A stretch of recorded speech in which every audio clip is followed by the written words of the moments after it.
एक महत्त्वाची बातमी आहे। भोर मतदारसंघाचे अपक्ष उमेदवार किरण दगडे यांचा गावभेट दौरा सध्या सुरू आहे। गावभेटीमध्ये आम्हाला नागरिकांचा चांगला प्रतिसाद मिळतोय असं किरण दगडे म्हणाले। मतदारसंघातील तिन्ही तालुक्यामध्ये विकास कामं करणार असल्याचा वादा देखील किरण दगडे यांनी केला। या ठिकाणी प्रत्येक गावभेटी दौरा आयोजित केला आहे आणि शेवट आम्ही सभा करणार आहोत गोठवडे फाटा या ठिकाणी। एक चांगला प्रतिसाद आम्हाला तीन तालुक्यामध्ये भेटत आहे। नक्की ह्या ठिकाणी नक्की बदल होणार आहे। कोणत्या विकास कामांचा आराखडा घेऊन तुम्ही जनतेसमोर जाताय? आज अनेक ह्या ठिकाणी प्रश्न आहेत। हिंजवडीचा पाहिला तर हिंजवड सर्वात मोठा प्रश्न असेल ट्रॅफिकचा। इथं ह्या ठिकाणी गार्डन नाहीये, त्याच पते रायरेश्वराचं मंदिर असेल, परत त्या आपले एमआयडीचा विषय असेल, मूळ अनेक विषय या ठिकाणी त्यांच्याकडून राहिलेले आहेत। ते मार्गी लावण्यासाठी या ठिकाणी मी निवडणूक लढवत आहे। संग्राम थोपटे 3 वेळेस निवडून आले आहेत, चौथ्यांदा चौकार मारतात असं मोठं एक आव्हान तुमच्या समोर आहे असं वाटतंय का? ह्या ठिकाणी कुठलंही आव्हान नाहीये, त्यांनी कुठलंही काम या ठिकाणी केलेलं नाहीये। प्रत्येक गावात प्रत्येक भागात गेले की एक चांगला प्रतिसाद या ठिकाणी भेटतो। माझ्या महिला भगिनी, युवक वर्ग खूप मोठ्या संख्येने माझ्या सोबत आहे।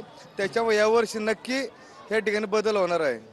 तुमच्याच मतदारसंघामध्ये ऐतिहासिक किल्ले पण आहेत, तर या किल्ल्यांच्या संवर्धनासाठी नक्की तुमच्याकडून काय उपाययोजना करणं किंवा तुमची त्यांच्यावरती भूमिका काय असणार आहे? नाही, ह्या ठिकाणी पाहिलं गेलं नाही, या तीन तालुक्यामध्ये जसं पाहिलं जे जगात नाही ते ह्या तीन तालुक्यामध्ये आहे। जिथं आपण म्हणतो स्वराजी शपथ महाराजांनी घेतली ते रायरेश्वराचं मंदिर त्या ठिकाणी आहे। परत आपलं राजगड ही 27 वर्ष राजधानी होती, ते गड त्या किल्ला आपल्या त्या ठिकाणी आहे। पण या ठिकाणी माझं एक स्वप्न आहे की तोरणा, राजगड आणि रायरेश्वर असं एक रस्ता त्या ठिकाणी जोडून घेऊन म्हणजे पर्यटकांना पण त्या ठिकाणी सोपं होईल असं एक माझी इच्छा आहे की असं या ठिकाणी स्वप्न आहे ते पूर्ण करायचं। आपल्या मतदारसंघामध्ये शहरी भाग आणि ग्रामीण भाग असे दोन येतात, तर ह्या मतदारसंघामधला तुम्ही समतोल कसा राखणार आहेत? आज पाहिलं गेलं असेल तर मी ज्या बावधनमध्ये राहतो त्या ठिकाणी खूप मोठं ते पुणे महानगरपालिकेमध्ये आत्ताच गेले 1 वर्षापूर्वी आलं। त्या ठिकाणी माझी पत्नी सरपंच आहे। हिंजवडी असेल, सुशासन, माळुंगे असेल, गेल्या अनेक वर्ष या भागात मी काम करतोय आणि ग्रामीण भागामध्ये पण एक चांगलं काम त्या ठिकाणी आम्ही केलेलं आहे। बोर असेल, वेल्ला असेल, म्हणजे राजगड असेल, आपलं मुळशी असेल, या तिन्ही तालुक्यात कुठल्याही गावात गेला तर अक्षरशः आमचं स्वागत फुलं टाकून एवढं स्वागत म्हणजे कोणत्या मंत्र्याला हे मान भेटतोय तो मला या ठिकाणी माझ्या महिला बघून कोण युवक वर्गाकडून भेटतोय।